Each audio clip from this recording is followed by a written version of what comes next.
지난 2013년 국정원 사건의 수사를 방해했다는 의혹을 받고 있는 현직 검사장과 당시 국정원 2차장 등이 잇따라 검찰에 소환됩니다.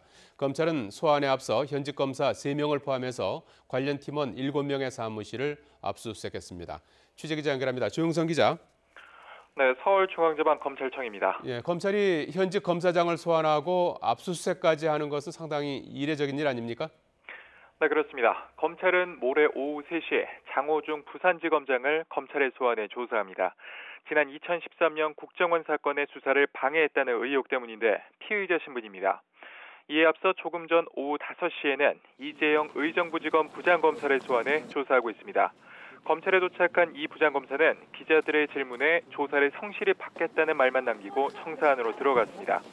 내일은 서천호 국정원 전 2차장, 다음 주 월요일은 박민관 전 문체부 1차관을 부릅니다. 이들은 지난 2013년 국정원 댓글 수사를 방해하기 위해 꾸려진 것으로 알려진 국정원 현안 TF팀과 관련해 조사를 받습니다. 검찰은 당시 남재중 국정원장이 서천호 전 국정원 2차장 등으로 이뤄진 전담팀을 꾸려 당시 검찰의 수사를 방해한 것으로 의심하고 있습니다.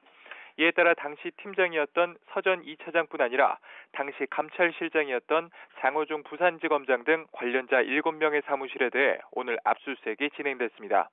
오늘 압수수색과 소환까지 상황이 긴박하게 돌아가자 법무부는 급하게 인사를 냈습니다.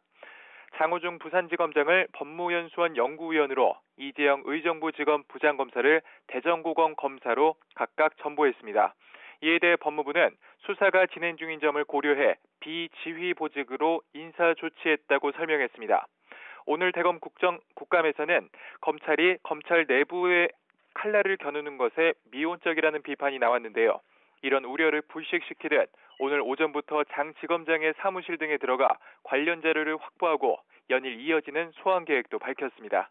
당시 국정원은 검찰의 압수수색에 대비해 빈 사무실을 심리전단 사무실인 것처럼 꾸며 위장 사무실을 만들고 직원들에게 허위 내용을 외우게 해서 검찰 조사나 재판에서 정치적 댓글 활동이 없었다는 취지의 허위 진술을 시킨 혐의 등을 받고 있습니다.